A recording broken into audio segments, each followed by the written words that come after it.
Biar saja ku tak sehebat matahari, tapi selalu ku coba ku menghangatkanmu. Biar saja ku tak setegar batu karang, tapi selalu ku coba ku melindungimu.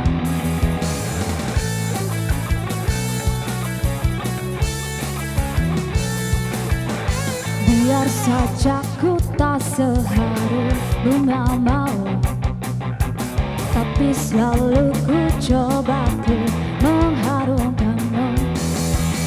Biar saja ku tak seelok langit sore, tapi selalu ku coba ku menerangkanmu. Pertahankan kau demi kehormatan bangsa, pertahankan kau demi tumpah darah semua pahlawan-pahlawanku. Merah putih teruslah kau berkibar di ujung tiang tertinggi di Indonesiaku ini. Merah putih teruslah kau berkibar di ujung tiang tertinggi di Indonesiaku ini. Merah putih teruslah kau berkibar, ku akan selalu menjagamu.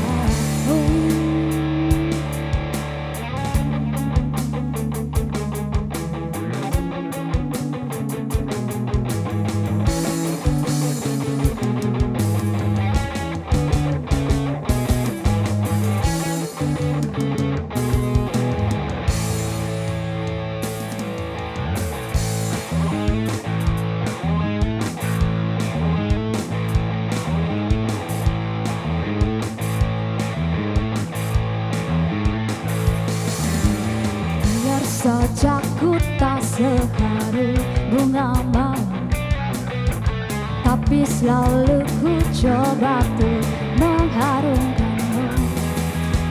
Biar saja ku tak seelok langit sore, tapi selalu ku coba ku mengindahkanmu. Ku pertahankan kau demi kehormatan bangsa, pertahankan kau demi tumpah darah semua pahlawan-pahlawanku. Merah putih teruslah kau berkibar di ujung tiang tertinggi di Indonesiaku ini. Merah putih teruslah kau berkibar di ujung tiang tertinggi di Indonesiaku ini. Merah putih teruslah kau berkibar, ku akan selalu menjagamu.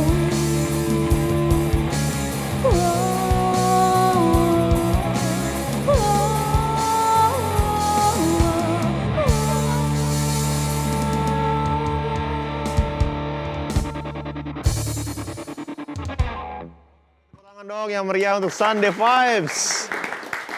Selamat sore pemirsa, Anda menyaksikan Suara Sriwijaya. Kali ini bersama saya Dika Saputra. Tadi sudah dibuka oleh Windy dan teman-teman yang merupakan salah satu lagu favorit saya juga dari Coklat Merah Putih. Ini juga salah satu lagu yang emang enak banget buat didengerin, dan juga mungkin pemirsa ada di rumah yang sekarang lagi santai dan juga menyaksikan acara ini tetap bersantai karena memang Suara Sriwijaya akan menghadirkan narasumber-narasumber yang tentunya akan hadir di layar kaca Anda dan memberikan informasi dan juga edukasi ke Anda semua yang ada di rumah. Untuk hari ini bersama saya Dika Saputra tentunya kita akan membahas tentang millennials berjati diri. Seperti apa sebenarnya millennials berjati diri, kemudian juga siapa narasumber yang sudah hadir di studio TVRI Sumatera Selatan. Yang pertama beri tepuk tangan yang meriah dong. Ini ada Mas Andi Juliadi Saputra, Wakil Ketua Bidang Sosial dan juga Kebudayaan PPI Kota Palembang. Selamat sore Mas, beri tepuk tangan dong. Apa kabar? Alhamdulillah sehat. Alhamdulillah ya sehat, masih tetap semangat ya? Insya Allah. Kemudian juga ada Mas Ari Siswanto, beri tepuk tangan dong. Ini adalah Ketua IKA LKS Palembang. Apa kabar Mas Ari? Alhamdulillah sehat. Sore ini kita akan ngobrol tentang bagaimana kita menciptakan generasi yang mempunyai jati diri yang baik itu cinta terhadap negara kita Indonesia seperti itu, dan juga bagaimana metode dan juga mekanisme yang harus dilalui oleh para generasi pemuda kita ini seperti itu ya. Dan juga teman-teman yang sudah hadir juga di studio TVRI Sumatera Selatan, ini ada teman-teman dari PPI Kota Palembang, tepuk tangan. Kemudian juga ada teman-teman dari IKLKS Palembang. Selamat sore semua teman-teman. Apa kabar semuanya? Baik ya? Baik nggak nih? Baik, semangat dikit dong, kurang kenceng nih. Baik nggak nih? Baik. Nah gitu dong, tepuk tangan yang meriah sekali lagi. Oke, kalau tadi sudah dibuka dengan lagu yang membangkitkan semangat kita. Benar seperti itu ya, Kak Andi dan juga Kak Ari. Kita juga akan membahas nih. Untuk yang pertama saya ke Kak Andi dulu, terlebih dahulu. Untuk lebih enaknya mungkin kita buka aja maskernya karena kita sudah melalui protokol kesehatan. Jadi untuk pemirsa di rumah tetap dijaga kesehatannya. Mulai dari cuci tangan menggunakan air mengalir dan juga menggunakan hand sanitizer. Menggunakan masker, yang penting tetap sehat dan juga mematuhi protokol kesehatan. Baik, Kak Andi, saya ke Kak Andi terlebih dahulu. Ini seperti apa Kak? Apa nih kegiatan PPI Kota Palembang, dan mungkin pemirsa di rumah juga pengen tahu PPI Kota Palembang ini apa Kak? Silakan. Bismillahirrahmanirrahim. Assalamualaikum warahmatullahi wabarakatuh. Waalaikumsalam. Alhamdulillah kita semuanya bisa berkumpul di tempat ini dalam keadaan sehat walafiat. Mudah-mudahan penuh berkah dari Tuhan Yang Maha Kuasa, Allah Subhanahu wa taala. Baik, kami perwakilan daripada anggota Purna Paskibraka Indonesia Kota Palembang. Artinya kami selaku pengurus yang hadir pada sore hari ini. Dan alhamdulillah kami mewakili juga salam daripada ketua yang belum bisa turut hadir dikarenakan ada halangan. Dan alhamdulillah kita bisa bertemu bersama-sama. Kita dari Purna Paskibraka Indonesia, pengurus Purna Paskibraka Indonesia Kota Palembang tahun 2000, periode 2019-2024. Jadi Purna Paskibraka Indonesia ini adalah wadah bagi para purna, bagi para paskibraka yang telah menyelesaikan tugasnya pada tanggal 17 Agustus di setiap tahunnya. Jadi dikumpulkan ibaratnya para alumni, bisa dikatakan alumni, purna sama saja. Jadi dikumpulkan pertama untuk menjalin silaturahim tetap, supaya karena kebanyakan kita ini mungkin bukan hanya di PPI saja, di organisasi yang lain ketika mengikuti kegiatan organisasi, ketika dia sudah menjadi alumni atau menjadi purna, banyak yang pergi kemana-mana gitu ya, tidak tahu kabar dan lain sebagainya. Nah, PPI ini menjadi wadah untuk tetap menjalin silaturahim. Ya. Okay. Karena itu PPI itu mulai dari tahun 89. Oh, organisasinya. Oke. 89. Kalau paskibrakanya ya sudah lama. Sudah lama, betul. Nah, itu sudah lama. Gitu. Artinya setiap pergantian atau juga selesai tugas dari tanggal 17 Agustus itu sudah menjadi purna nih? Atau seperti apa? Ya, bisa dikatakan secara otomatis langsung jadi purna. Ketika sudah bendera diturunkan, secara otomatis dia sudah menjadi purna paskibraka Indonesia. Cuma Untuk legalitas kepengurusannya, dia harus melalui tahapan-tahapan yang sudah diatur di dalam organisasi PPI. Oke, kita juga akan mengetahui lebih banyak juga pemirsa seperti apa PPI ini, kemudian juga organisasi seperti apa, membentuk karakter yang bagaimana. Tapi sebelumnya saya ke Mas Ari Siswanto, ini Ketua IKA LKS Palembang. Mas, mungkin bisa dijelaskan Mas, apa nih IKA LKS Palembang? Oke, baik. Sebelumnya, Assalamualaikum warahmatullahi wabarakatuh. Terima kasih kepada TPRI yang telah mengundang kami pada hari ini untuk berbicara mengenai milenial. Jadi kami dari IKA LKS Kota Palembang. IKA LKS itu adalah sebuah organisasi kemasyarakatan pemuda yang ada di Kota Palembang, di mana kepanjangan dari IKA LKS itu sendiri adalah Ikatan Alumni Latihan Kepemimpinan Siswa. Artinya anggota yang tergabung di dalam IKA LKS itu adalah mereka yang telah mengikuti kegiatan latihan kepemimpinan siswa di tingkat kabupaten kota yang ada di Sumatera Selatan khususnya. Setelah mengikuti rangkaian kegiatan latihan kepemimpinan siswa itu, lalu mereka dikukuhkan ataupun dilantik menjadi alumni dan baru tergabung ke dalam keluarga besar Ikatan Alumni Latihan Kepemimpinan Siswa. Oke, Ikatan Latihan Kepemimpinan Siswa. Ikatan Alumni Ikatan Alumni Latihan Kepemimpinan Latihan Kepemimpinan Ya. Siswa. Latihan seperti apa ini, Mas? Jadi kami itu merupakan latihan kepemimpinan siswa itu merupakan program tahunan dari IKA LKS. Jadi itu merupakan kegiatan pengkaderan dari IKA LKS, di mana setiap tahunnya kami melaksanakan kegiatan LKS itu merekrut pelajar SMA sederajat, khususnya kami di Kota Palembang itu pelajar SMA sederajat di Kota Palembang melalui pengurus OSIS maupun pengurus ekstrakurikuler di SMA yang ada di Kota Palembang, SMA negeri dan swasta yang ada di Kota Palembang kami rekrut untuk kami berikan pelatihan, kami berikan pendidikan dan wawasan baik mengenai kepemimpinan, wawasan kebangsaan, kewirausahaan dan lain sebagainya sebagai bentuk pembinaan dan pembentukan karakter para pelajar yang ada di Kota Palembang pada khususnya. Oke, tepuk tangan dong. Keren, artinya memang ini sebuah delegasi dan juga membentuk karakter teman-teman milenial seperti itu ya Mas ya. Ya. Apa saja Mas di dalamnya, isi di dalamnya? Ketika kita mungkin belajar latihan dasar kepemimpinan nih, apa nih materi yang diberikan terhadap para milenial ini Mas? Yang jelas ketika mengikuti kegiatan LKS itu sesuai tagline-nya latihan kepemimpinan, artinya yang paling kita tekankan mengenai kepemimpinan dari mereka. Tapi selain itu juga karena kita membentuk karakter dari mereka ini, kita berikan materi-materi tentang wawasan kebangsaan, tentang keagamaan juga, nilai-nilai moral sesuai bagaimana perilaku generasi muda sesuai nilai-nilai yang tercantum di dalam Pancasila. Kemudian kita bentuk dan kita arahkan sesuai minat dan bakat mereka. Mungkin yang ada yang bakat minatnya kewirausahaan, kita arahkan mereka. Karena alumni dari LKS ini sendiri di Kota Palembang sendiri itu sudah lebih dari 3.000 orang. 3.000 orang? 3.000 orang. Tersebar di seluruh Kota Palembang? Di Kota Palembang. Dan dari 3.000 orang itu sudah istilahnya menduduki posisi-posisi strategis baik di pemerintahan, baik di militer, kepolisian, atau menjadi wirausahawan. Nah, jadi ketika adik-adik kami ini memiliki minat dan bakat sesuai bidang yang mereka minati, nanti akan kami arahkan untuk diberi pembinaan oleh senior-seniornya yang menggeluti bidang tersebut. Oke. Ya. Jadi memang udah ada tutornya masing-masing, Ya. gitu, udah ada mentornya gitu. Ada ya. mentornya. Ketika pengen misalkan jadi anggota Polri, Ya. nanti diajarin tuh. Ya, diajarin gimana sih kiat-kiatnya untuk menjadi anggota Polri gitu, apa saja yang harus Oke. dipersiapkan. Berarti tergabung ke dalam situ pendaftarannya gimana tuh Mas? Jadi kami itu merekrut melalui penjaringan dari pihak sekolah itu. Yang pertama persyaratan mereka itu harus merupakan pengurus organisasi di sekolah yang masing-masing. OSIS gitu OSIS, ya. ekstrakurikuler. Berarti kalau nggak pengurus OSIS nggak bisa ya? Nggak bisa. Win, nggak bisa tuh Win, harus jadi pengurus OSIS nih Win. Teman-teman ini nggak OSIS nih kayaknya. Jadi harus OSIS terlebih dahulu baru bisa gitu ya? Ya. Oke. Kalau dari PPI, ini seperti apa? Perekrutannya, kemudian juga pencariannya teman-temannya, dan lain sebagainya seperti apa Mas? Sebenarnya sama yang diceritakan oleh Mas Ari tadi ya, tidak jauh beda. Karena pada dasarnya basicnya adalah anak-anak sekolah menengah atas dari kelas 1 sampai kelas 2 SMA. Jadi perekrutannya itu yang kita itu bersinergi dengan Dispora Kota Palembang. Di setiap Dispora perwakilan wilayah masing-masing. Oke.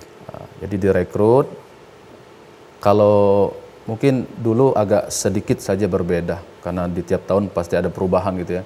Kalau di sekarang itu agak lumayan lebih ketat lagi. Nah, itu lebih ketatnya gimana tuh? Nah, itu nanti cuma nanti dulu jawabnya ya, karena kita akan break iklan terlebih dahulu. Jadi pemirsa tetaplah bersama kami di Suara Sriwijaya.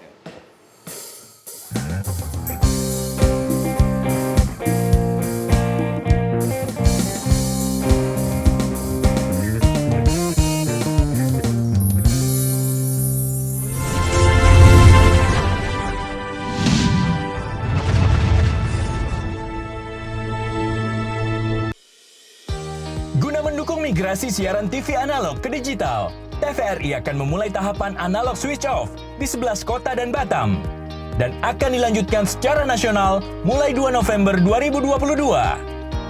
Siaran TVRI sudah dapat ditonton melalui TV digital. Terdiri dari 4 kanal digital. Kanal 1 TVRI Nasional, Kanal 2 TVRI Daerah, Kanal 3 Budaya, dan Kanal 4 Olahraga. Siaran TV digital dapat dinikmati dari televisi yang telah dilengkapi perangkat digital atau dengan televisi lama menggunakan set-top box. Siaran TV digital memberikan kualitas gambar yang bersih, suara jernih, dan beragam konten secara gratis. Yuk beralih ke digital. TV digital bersih, jernih, canggih.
Baik, terima kasih pemirsa Anda masih menyaksikan Suara Sriwijaya, masih bersama saya Dika Saputra dan juga masih bersama dengan dua narasumber kami yang sudah hadir di studio TVRI Sumatera Selatan. Ada Kak Andi dan juga Kak Ari. Ini hampir sama, Kak Andi dan juga Kak Ari.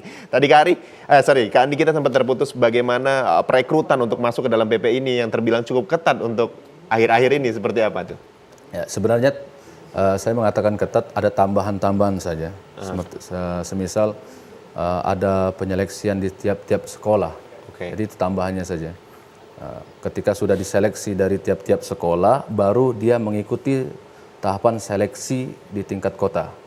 Dari sekian ratus siswa pelbagai macam sekolah dikumpulkan di dalam satu tempat. Di situ diseleksi. Banyak tahapan-tahapan, syarat-syarat yang harus dipenuhi. Bukan hanya dari sisi postur tubuh, melainkan dari akhlaknya. Oh, sampai akhlak juga itu benar, ya? Benar. Okay. Akhlaknya, PBB-nya, dan lain sebagainya, itu harus ditampilkan semaksimal mungkin. Okay. Dari sisi kesehatan, ya hampir-hampir mirip dalam perekrutan TNI Polri lah. Oh. Gitu. Jadi masalah postur tubuh. Luar biasa ini. Jadi sebegitu ketatnya ya untuk masuk masalah postur tubuh ya bukan dilihat, mohon maaf, tampan atau cantik, enggak. Jadi proporsionalnya. Proporsional, harus proporsional. Sesuai dengan aturan yang sudah ditentukan. Minimal tingginya berapa buat masuk Kalau teman-teman perempuan itu sampai sekarang aturannya tetap dibuat perempuan itu minimal 167 sampai 170. 167 ya. Iya. Oke. Kalau laki-lakinya minimal 170. 170 minimal. Iya. Makanya Cuy, masuk nggak lo? Nambahin di sepatu ya. ya, makanya kita kalau dari postur tubuh memang kita agak sedikit ketat di situ ya. Dikatakan agak sedikit ya, tetap ketat lah. Oke. Jangan sampai ada intervensi lain lah. Oke. Kita akan lanjutkan ini. Tapi sebelumnya ada telepon yang masuk ini. Baik, selamat sore dengan siapa di mana? Baik, halo. Selamat sore. Terputus nampaknya ya. Kami juga masih mengundang Anda pemirsa di rumah untuk dialog interaktif bersama kami di 0711 311 454 atau juga sesuai dengan nomor yang tertera di layar kaca Anda. Masih dengan tema kami yaitu milenial berjati diri dan juga dengan dua narasumber kami ada Kak Andi dan juga Kak Ari. Baik, kita lanjut lagi. Sampai sempat terputus tadi di tinggi badan seperti itu. Terus setelah itu apa lagi, Kak? Ya dari sisi kesehatan. Kesehatan Ya, juga. dari sisi kesehatan, pengetahuannya dia tentang keilmuan, ya. Bukan dari sisi keilmuan yang sifatnya umum saja, yang sifatnya keagamaan juga harus dites, harus menunjang, karena itu berkaitan tentang akhlak. Agama juga harus dites di situ ya? Iya, kita tidak mendominasi dengan satu agama, gitu ya, atau dalam artian tidak mendiskreditkan agama yang lain. Ya, sesuai dengan keyakinan masing-masing. Dan itu nanti dites? Iya, karena kesemuanya itu nanti akan dampak setelah mereka setelah mereka selesai mengibarkan bendera. Makanya terkumpul di dalam wadah Purna Paskibraka Indonesia. Bukan hanya sekedar menjalin silaturahim, tetapi kita Purna Paskibraka Indonesia selaku pengurus berusaha untuk menjadi pelayan masyarakat. Luar biasa, menjadi pelayan masyarakat. Itu tuh semboyan yang selalu terdengar. Mudah-mudahan juga teman-teman yang ada di sini selalu menjadi pelayan masyarakat yang baik seperti itu ya. Oke, baik. Kemudian kalau dari LKS sendiri seperti apa, Mas? Untuk sistemnya selain memang mungkin mengikuti kegiatan OSIS lah ya, seperti atau organisasi di sekolah gitu. Apa aja seleksi yang harus syarat yang harus diikuti oleh teman-teman? Kalau secara umum sih kurang lebih sama ya seperti PPI, bagaimana sistem perekrutan di LKS itu sendiri. Akan tetapi karena kita ini kan pelatihan tentang kepemimpinan, jadi bagaimana melatih mindset mereka, bagaimana melatih cara berpikir mereka. Jadi ada persyaratan-persyaratan khusus yang memang sudah kami tentukan, dan ini memang seperti kata Kak Andi tadi, kami upgrade setiap tahunnya menyesuaikan dengan bagaimana situasi perkembangan zaman saat ini kan. Nah, misalnya di IKLKS itu sendiri, setiap kami melaksanakan LKS perangkatan khususnya di Kota Palembang ya, peserta itu nilai rapotnya minimal rata-rata 7,5. Harus 7,5 ya, nih? untuk bisa ikut LKS. Oh, 7,0 nggak bisa masuk? Nggak bisa. Waduh. Syaratnya. Jadi harus nilai rata-rata rapotnya minimal 7,5. Kemudian mereka itu untuk bisa ikut kegiatan LKS perangkatan itu sendiri, kami ada persyaratan khusus, itu mereka membuat esai. Jadi mereka membuat suatu tulisan yang temanya sudah kami tentukan setiap tahunnya. Misalnya seperti tahun ini kebenaran kami sedang pelaksanaan kegiatan LKS sebenarnya. Tanggal sekarang ini? Ya, 9 sampai 12 Maret pelaksanaan LKS. Angkatan 21 se-Palembang. 21 sekarang. Nah, jadi mereka kami syaratnya buat esai. Kalau tahun ini temanya, siapkah pemuda menjadi pemimpin di Indonesia? Nah, siapkah pemuda menjadi pemimpin di Indonesia? Jadi kami itu menginginkan bagaimana sih nalar kritis mereka selaku generasi muda itu terhadap situasi kondisi bangsanya saat ini. Bahwasanya yang terjadi saat ini, pemuda itu berani nggak tampil ke permukaan. Bahwasanya mereka itu juga siap untuk mengambil alih tongkat estafet kepemimpinan negaranya. Bahwasanya bukan hanya, mohon maaf dalam tanda kutip, mereka-mereka yang sudah umurnya lanjut yang bisa memimpin, tapi pemuda juga harus berani tampil. Oke, luar biasa, harus berani tampil ya. Nah, dan juga pemuda-pemuda yang di sini juga harus berani tampil nih. Ada yang mau nanya nggak kira-kira? Oke, ada. Silakan. Siapa namanya, Mas? Oke, perkenalkan, nama saya Endava Saputra dari Purna Paskibraka Indonesia Kota Palembang. Oke. Jadi Kak, saya mau bertanya Kak. Pertanyaan saya nih Kak, menurut Kakak, apa sih Kak tantangan terbesar kami sebagai kaum milenial nih Kak? Dan juga bagaimana sih Kak cara kami menghadapi tantangan-tantangan tersebut Kak? Mungkin itu beda saya Kak. Berat ya pertanyaannya, bagaimana tantangan kami sebagai milenial menghadapi era saat ini ya, ke depan ya. Seperti apa nih? Siapa dulu? Kak Andi dulu, silakan ya. Kebetulan saya di Purna Paskibraka Kota Palembang sebagai pengurus ditunjuk oleh ketua menjadi wakil ketua bidang sosial dan keagamaan. Oke. Ya, menurut hemat saya tantangan pemuda zaman sekarang ini cuma tidak berbeda jauh juga dengan pemuda zaman dahulu sebenarnya. Cuma kita bedanya dari sisi kecanggihan teknologi. Alangkah baiknya para pemuda-pemudi zaman sekarang itu pintar-pintar memanfaatkan media. Oke. Jangan sampai ketika mendapatkan kabar-kabar yang tidak jelas itu diviralkan, dibagi kemana-mana, sehingga membuat kegaduhan di Negara Kesatuan Republik Indonesia. Tentunya begini, kalau menurut hemat saya, karena berhubung dengan bidang saya, ya, bukan hanya selaku saya pengurus diberikan mandat atau bidang sebagai wakil ketua sosial, bidang sosial dan keagamaan, memang bidang saya di situ. Jadi yang sangat prihatin di zaman sekarang ini, ya insya Allah ini bisa menjadi buat renungan kita semua sebagai pemuda-pemudi warga Indonesia, pada khususnya Kota Palembang. Jangan pernah kita lari daripada unsur-unsur agama. Sekali lagi saya tidak mendominasikan kepada salah satu agama, walaupun kepercayaan saya sebagai Islam, sebagai Muslim, gitu ya.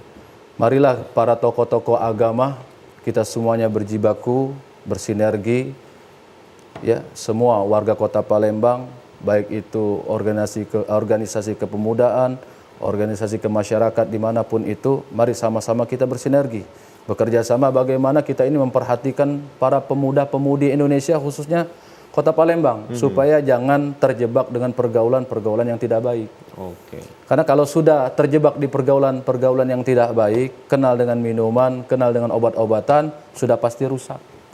Mohon maaf, kita bukan mau mengejudge gitu ya, bukan mau mengejudge. Kita prihatin dan sangat kasihan sekali karena para pemuda-pemudi adalah impian di zaman yang akan datang. Sebagai generasi penerus, ya kata adik kita tadi, Mas Ari, ya sebagai estafet, gitu. Mengelanjutkan daripada kepemimpinan orang tua kita yang sekarang ini sedang memimpin.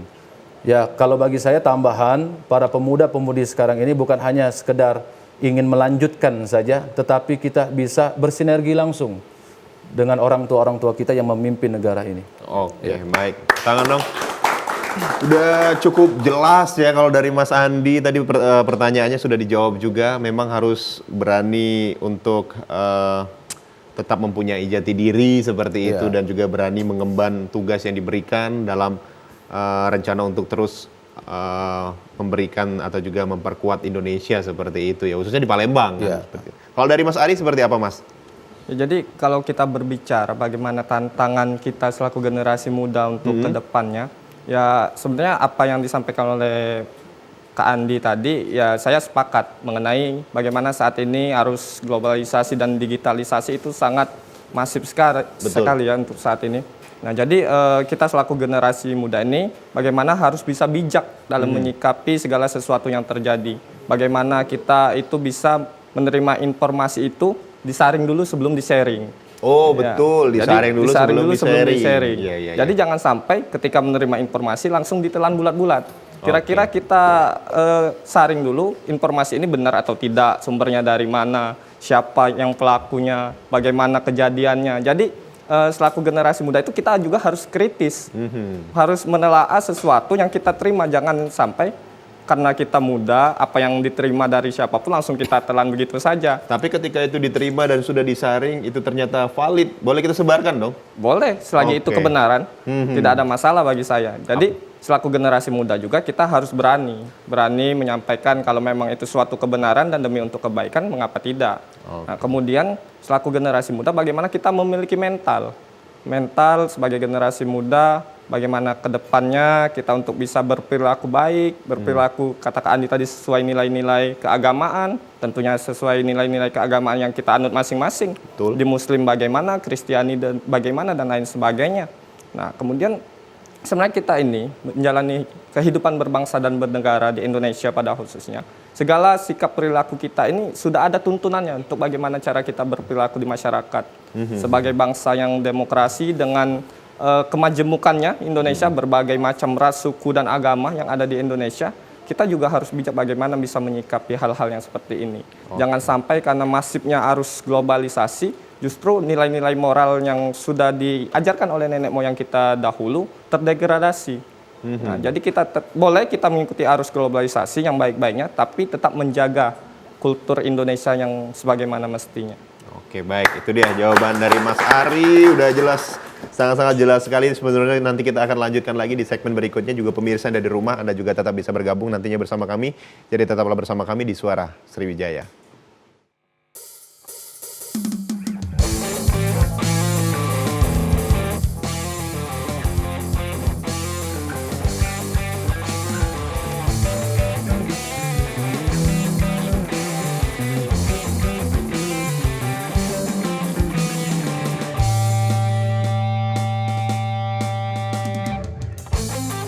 Dirimu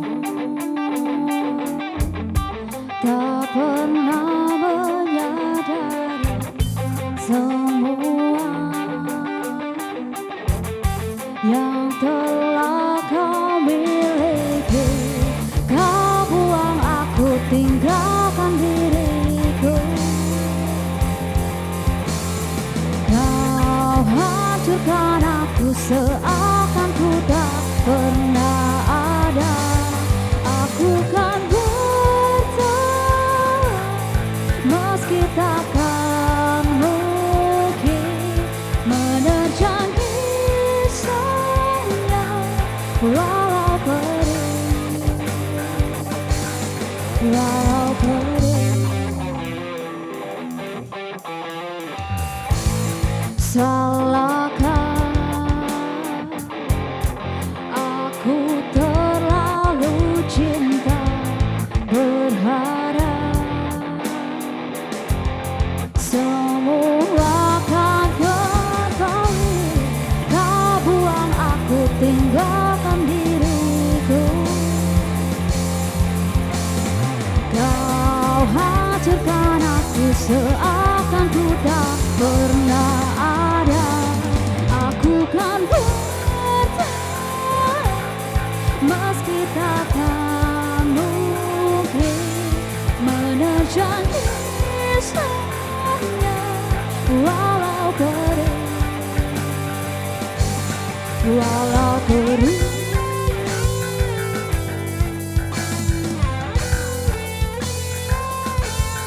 Walau perih.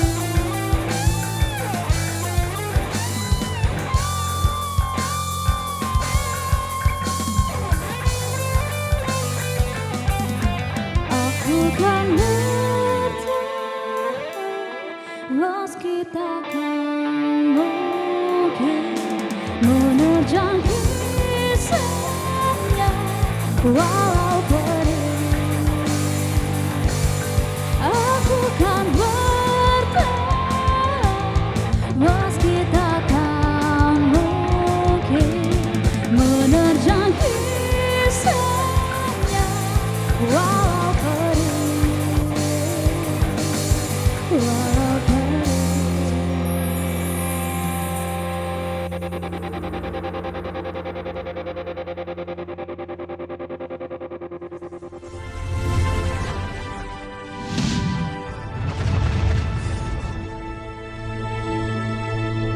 Di masa-masa pandemi kayak gini, jangan lupa untuk rajin cuci tangan ya, Pak.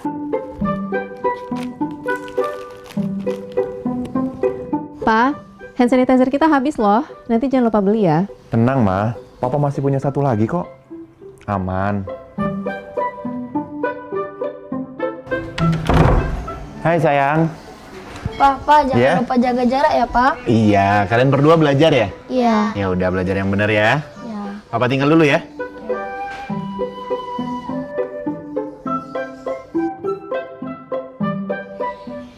Tuh kan, Pak. Anaknya udah ingetin jaga jarak, maskernya juga jangan lupa dipakai dong. Makasih ya, Ma. Maskerku, maskermu melindungi kita. Ma, Pa, dengan menjaga jarak kita tetap bersatu. Sekarang siapa yang mau pakai hand sanitizer? COVID-19 dapat dicegah dengan 3M, memakai masker, mencuci tangan, dan menjaga jarak.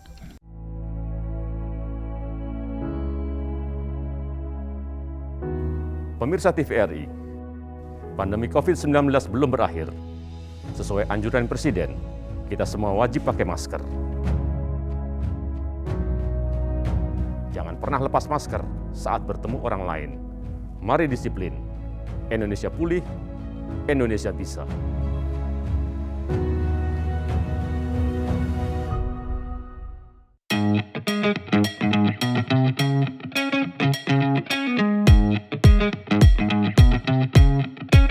Saat beraktivitas, jangan lupa untuk memakai double masker. Pusat Pengendalian dan Pencegahan Penyakit Amerika Serikat (CDC) mengatakan, Masker double bisa efektif dalam mencegah penularan COVID-19.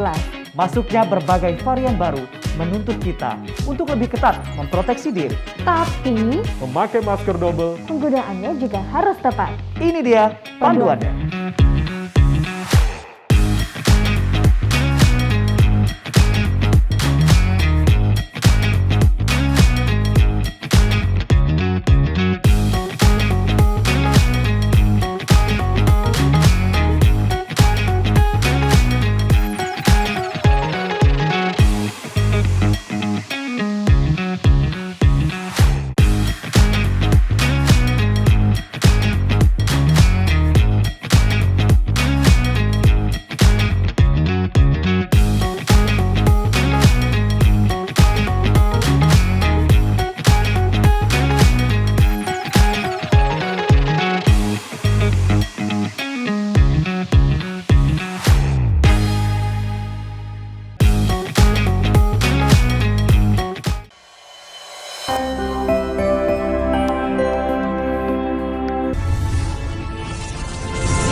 Baik, terima kasih pemirsa Anda masih menyaksikan Suara Sriwijaya, masih bersama saya Dika Saputra dan juga masih bersama dengan dua narasumber kami yaitu ada Kak Ari dan juga Kak Andi. Masih juga kita membahas tentang millennials berjati diri. Karena kebetulan dua narasumber kita ini adalah Ketua IKLKS Palembang dan juga Wakil Ketua PPI Kota Palembang. Baik, kita akan melanjutkan kembali nih. Kemudian apa saja saat ini yang sudah dilakukan baik dari IKLKS Palembang atau juga dari PPI Kota Palembang. Saya ke Mas Ari terlebih dahulu. Oke, kalau kita berbicara apa saja yang sudah dilakukan oleh IKLKS Palembang, yang jelas setiap tahunnya kita melakukan pembinaan terhadap generasi muda, pelajar khususnya di Kota Palembang.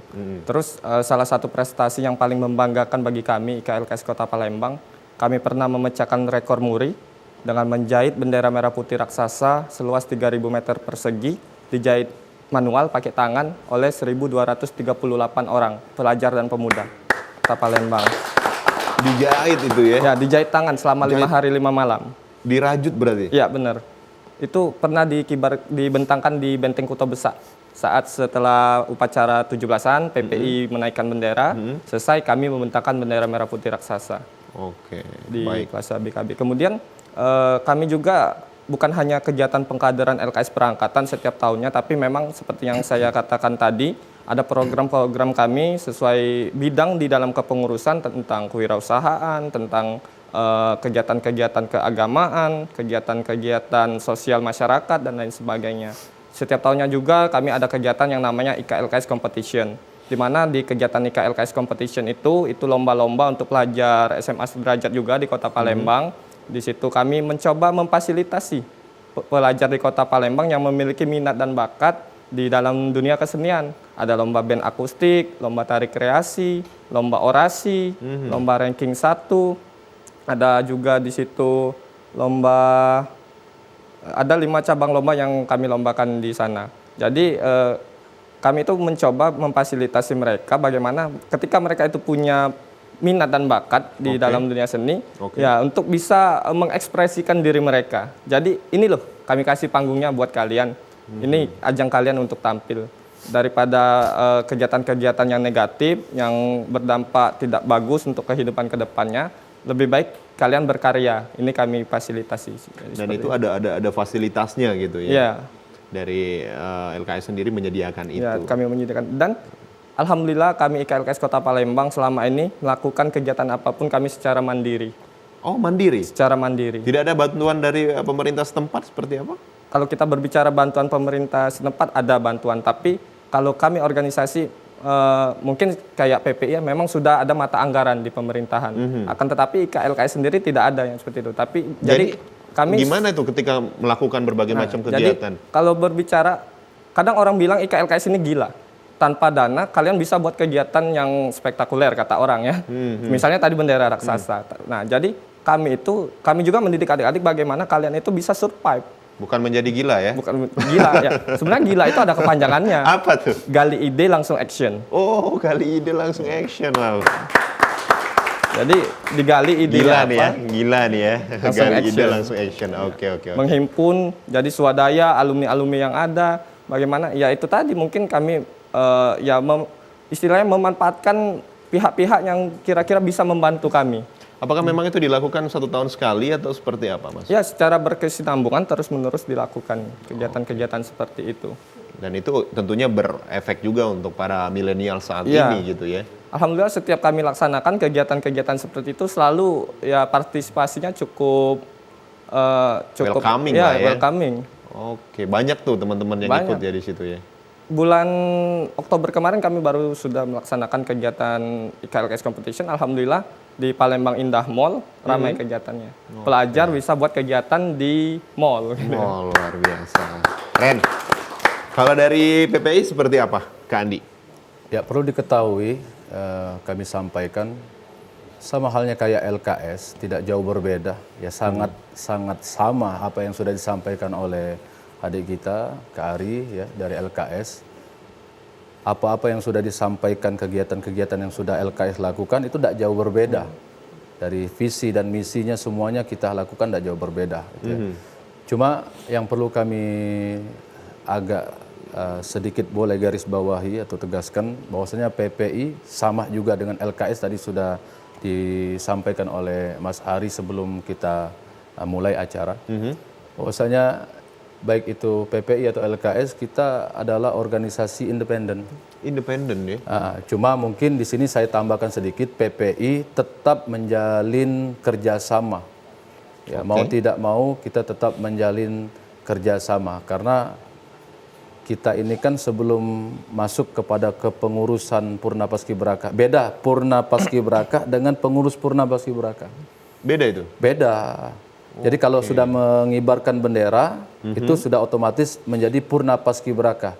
Tapi belum tentu sah dikatakan pengurus. Karena ada tahapan-tahapan selanjutnya. Jadi kegiatan kami ya kita bersinergi dengan Dispora Kota Palembang sesuai dengan arahan surat yang disampaikan kepada pengurus. Seperti kegiatan tahunan yang wajib kita sama-sama lakukan, kerjakan, yaitu perekrutan paskibraka baru untuk tiap tahunnya. Itu ya. Nah, Purna Paskibraka Indonesia sendiri selaku pengurus ya punya kegiatan yang sangat banyak, baik itu kegiatan dalam jangka pendek ataupun jangka panjang. Dan itu senada dengan apa yang disampaikan oleh Mas Ari tadi. Ya. Ada setiap kita punya ada 4 wakil ketua. 4 wakil ketua. Wakil ketua itu ada yang berhubungan dengan humas gitu ya. Humas. SDM, keagamaan sosial dan lain sebagainya itu mempunyai kepala bidang masing-masing untuk menjalankan serta membantu merumuskan kegiatan-kegiatan yang mesti dilakukan. Nah, ketika itu sudah dirumuskan, maka kita action. Kita lakukan, kita terapkan semampu yang kita lakukan. Apalagi semenjak pandemi banyak kegiatan-kegiatan yang sempat tertunda. Dan alhamdulillah setelah pandemi sudah agak mereda, walaupun ada sedikit tambahan Omikron gitu ya. Tapi alhamdulillah ada aktivitas-aktivitas, kegiatan-kegiatan yang masih dapat kita lakukan. Yang tujuannya tadi untuk melayani masyarakat, apa yang masyarakat butuhkan, yang bisa jadi kita ini sebagai penyambut baik daripada tangan-tangan orang tua kita sebagai pemimpin-pemimpin yang ada di atas gitu ya. Baik, karena tangan buat PPI ya. Itu banyak sekali tentunya kegiatan-kegiatan yang sudah dilakukan oleh PPI tadi, kemudian juga mungkin ini juga berimbas terhadap para milenial saat ini gitu ya. Tapi untuk pemirsa dari rumah yang ingin mengetahui tentunya seperti apa kegiatan-kegiatan dari PPI dan LKS lainnya, jadi tetaplah bersama kami di Suara Sriwijaya.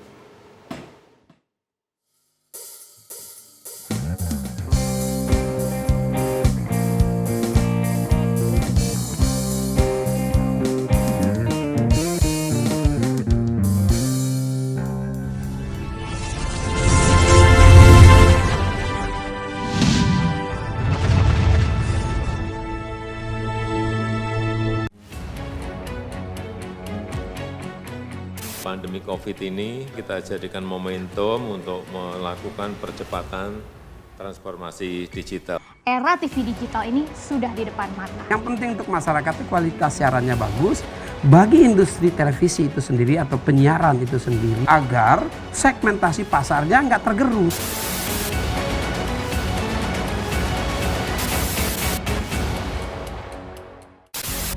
Sejarah panjang dunia penyiaran diawali dengan hal yang sederhana, yaitu informasi. Semula informasi tersampaikan hanya didengar. Seiring waktu perkembangannya, informasi tidak hanya dapat didengar, melainkan dapat dilihat asal kejadian informasi itu melalui pesawat televisi.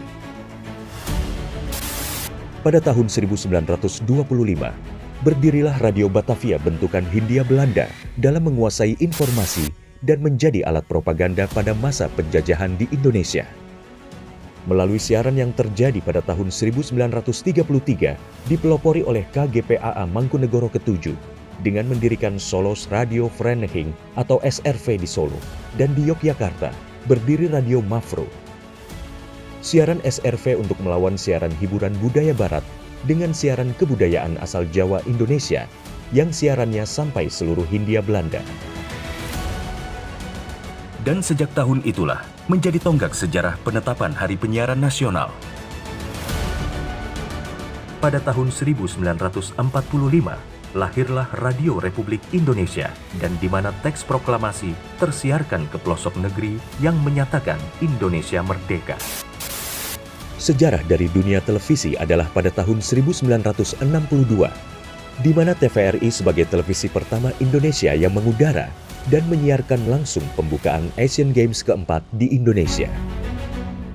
Hingga saat ini, Hari Siaran Nasional telah menginjak masa 88 tahun sebagai saksi dunia penyiaran Indonesia.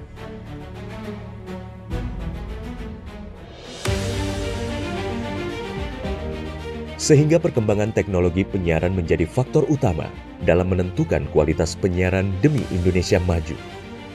Namun masih banyak daerah yang tidak dapat ikut andil dalam pemerataan ekosistem dunia penyiarannya.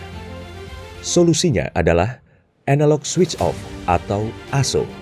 Penyiaran secara analog akan segera berakhir menuju era digital yang menyeluruh. Kementerian Kominfo adalah rumah TV digital. Bersama pihak terkait mewujudkan kesuksesan peralihan ASO menuju penyiaran digital. 2 November 2022 menjadi penting dan sejarah bersama era siaran nasional, yaitu berakhirnya masa siaran analog menuju era TV digital. Digitalisasi televisi menjadi kepentingan bersama. Meratanya siaran hingga ke pelosok negeri, bersih gambarnya, jernih suaranya, dan canggih teknologinya. Menciptakan masa depan bangsa Indonesia yang lebih maju.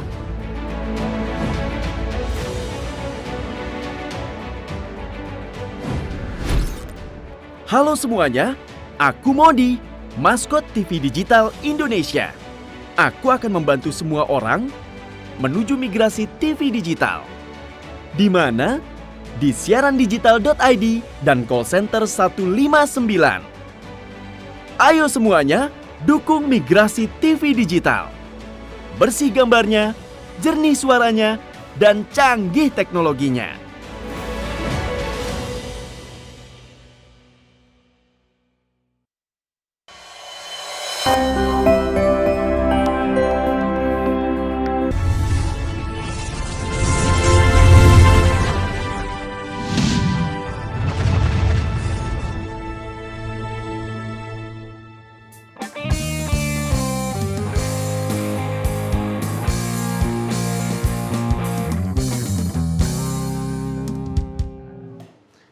Terima kasih pemirsa, Anda masih menyaksikan Suara Sriwijaya, masih bersama saya Dika Saputra dan juga dua narasumber kami di Suara Sriwijaya hari ini ada Kak Ari dan juga Kak Andi. Baik, kita tadi terputus nih Kak ya. Tapi sebelum itu kita panjang lebar berbicara lagi. Kita nggak mau lupa lagi nih, ada yang mau nanya sebenarnya di sini dari tadi itu ya. Satu segmen terlewat. Baik, silakan. Siapa namanya Mas? Terima kasih atas kesempatannya Mas. Sebelumnya perkenalkan, nama saya Dimas Vigus Daryanto dari PBI Garis Kota Palembang.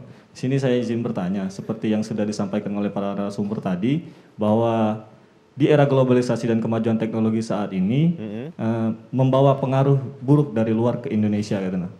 Dan juga berkaitan dengan apa yang kita bahas saat ini mengenai jati diri.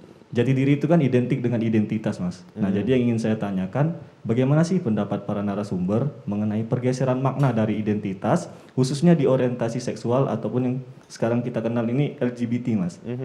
Kan marak nih LGBT di para pemuda. Gimana sih pendapat Mas-mas yang ada di depan? Terima kasih, Mas. Oke, baik. Terima kasih Mas Dimas ya. Terima kasih. Tepuk tangan buat pertanyaannya. Permasalahan yang terjadi saat ini mungkin nih secara ada beberapa kacamata yang bisa menanggapi hal itu, mungkin dekadensi moral seperti itu. Ini seperti apa? Mungkin tanggapan baik dari Mas Ari, baik juga dari Kak Andi seperti apa? Saya ke Mas Ari terlebih dahulu. Baik, menyikapi apa yang terjadi di era saat ini ya mengenai masuknya arus globalisasi seperti yang saya katakan di awal tadi, memang ada dampak positif dan negatifnya. Nah, salah satu dampak negatifnya yaitu dengan bagaimana perilaku remaja kita saat ini mengenai orientasi seksualnya. Jadi kata Adinda Dimas tadi bahwasanya ada penyimpangan orientasi seksual yaitu LGBT. Kalau menurut pandangan saya secara pribadi mengenai orientasi seksual ini tergantung bagaimana lingkungannya. Karena kepribadian kita itu terbentuk melalui lingkungan kita. Jadi mungkin ada peran-peran penting. Misalnya kita selaku organisasi kepemudaan juga memiliki peran di dalam pembentukan karakter ini. Nah, jadi para generasi muda ini, yang kata saya tadi, jangan mudah termakan dengan hal-hal yang negatif. Jadi bagaimana kita bergaul, bagaimana kita berperilaku, apa konsumsi yang kita baca setiap hari, apa yang kita tonton setiap hari, itu mempengaruhi pembentukan karakter kita sebenarnya. Jadi misalnya di dalam berselancar di media sosial, Instagram, Twitter, dan lain sebagainya, mungkin bisa dimulai dengan kita follow akun-akun yang bermuatan positif, misalnya tentang pelajaran-pelajaran, tentang keagamaan, tentang isu-isu nasional, sehingga hal-hal seperti itu yang menjadikan kita memiliki wawasan yang lebih luas sebenarnya, ketimbang kita memfollow akun-akun yang kurang berfaedah, misalnya akun-akun gosip, akun-akun apa dan lain sebagainya. Karena itu juga akan mempengaruhi pembentukan karakter kita. Apa yang kita lihat setiap hari, apa yang kita baca setiap hari, apa yang kita tonton setiap hari, itulah yang membentuk diri kita bagaimana ke depannya. Betul. Jadi di sisi lain juga pembentukan karakter itu bagaimana dari rumah kita masing-masing, bagaimana pengawasan orang tua. Nah, mungkin juga masukan kami kepada pemerintah kan. Untuk saat ini pendidikan moral di sekolah itu sudah sedikit berkurang untuk saat ini. Apalagi saat ini di era kita new normal, pasca masa pandemi ini, banyak pelajar ini belajarnya daring, online. Sedangkan kita ketahui, belajar tatap muka saja terkadang masih ada perilaku pelajar yang mohon maaf amoral. Nah, jadi bagaimana kita tekankan supaya sikap perilaku pelajar ini tetap sesuai nilai-nilai luhur, nilai-nilai norma yang ada. Jadi bisa berperilaku sebagaimana mestinya sebagai seorang pemuda, sebagai seorang manusia, sebagai orang yang beriman. Baik, itu ya jawaban dari Kak Ari. Kalau dari Kak Andi seperti apa Kak? Sedikit saja mengingat waktu kita juga tidak banyak, silakan Kak. Ya, saya pribadi mencoba menjawab dari basic yang saya miliki ya. Di awal tadi saya sudah mengatakan sebenarnya pendampingan dengan agama itu harus dinomor satukan atau diutamakan. Karena di akhir zaman sekarang ini kenapa banyak moral-moral anak-anak bangsa itu sudah semakin minim? Karena pendampingan agamanya kurang. Ya itu tadi, pengaruh daripada lingkungan pergaulannya. Maka di sini kita para organisator, baik itu LKS maupun PPI, mencoba menjadi wadah untuk memfasilitasi masyarakat untuk berbuat yang positif dan mencoba sedikit demi sedikit meninggalkan hal-hal yang negatif. Walaupun kita tidak bisa menafikan, kita hanya sekedar bisa meminimalisir arus daripada perkembangan teknologi. Betul. Maka kita tidak bisa menghilangkan itu. Kita kalau kita hindari atau menghilangkan itu, kita akan ketinggalan informasi. Cuma yang tidak baiknya itu kalau kita kebablasan dalam mengambil informasi-informasi yang tidak ada maslahatnya. Kadang-kadang ya mohon maaf, kita pemerintah ini sebenarnya sudah semaksimal mungkin meretas, membatasi website-website yang tidak baik untuk dicari, di-searching oleh para pemuda-pemuda kita. Cuma kayaknya pemuda-pemuda kita ini akalnya semakin pintar. Jadi banyak rumus-rumus yang mereka miliki untuk menembus atau meretas pintu-pintu yang sudah dikunci oleh pemerintah, oleh Kementerian Informasi ya. Betul. Pakai VPN. Iya, pakai VPN. Berbagai macam aplikasi ya, mendukung lah. Pemuda ya, zaman sekarang makin pintar ya. Oke. Mungkin bukan hanya makin pintar dalam hal teknologi, makin pintar dalam hal ngibulin gitu ya. Baik, sekali lagi terima kasih tentunya untuk Kak Andi dan juga Kak Ari sudah bergabung di Suara Sriwijaya Millennials, memberikan tentunya informasi dan juga edukasi. Teman-teman, semua terima kasih sudah hadir. Tepuk tangan yang meriah untuk kita semua untuk sore hari ini. Yang sudah hadir juga di studio TVRI Sumatera Selatan dan juga untuk pemirsa yang ada di rumah, terima kasih sudah menyaksikan Suara Sriwijaya bersama saya Dika Saputra dan juga narasumber-narasumber kami yang sudah hadir di studio TVRI Sumatera Selatan. Akhirnya saya Dika Saputra mewakili seluruh kerabat kerja bertugas pamit undur diri. Wassalamualaikum warahmatullahi wabarakatuh dan sampai jumpa.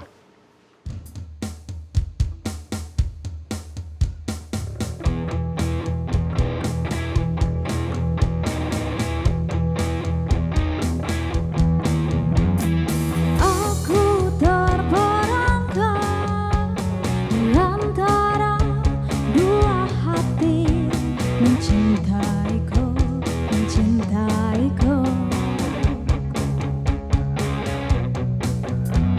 Ku bingung tak menentu, siapakah benar-benar mencintaiku, mencintaiku. Mereka berlomba saling mencuri, mendapat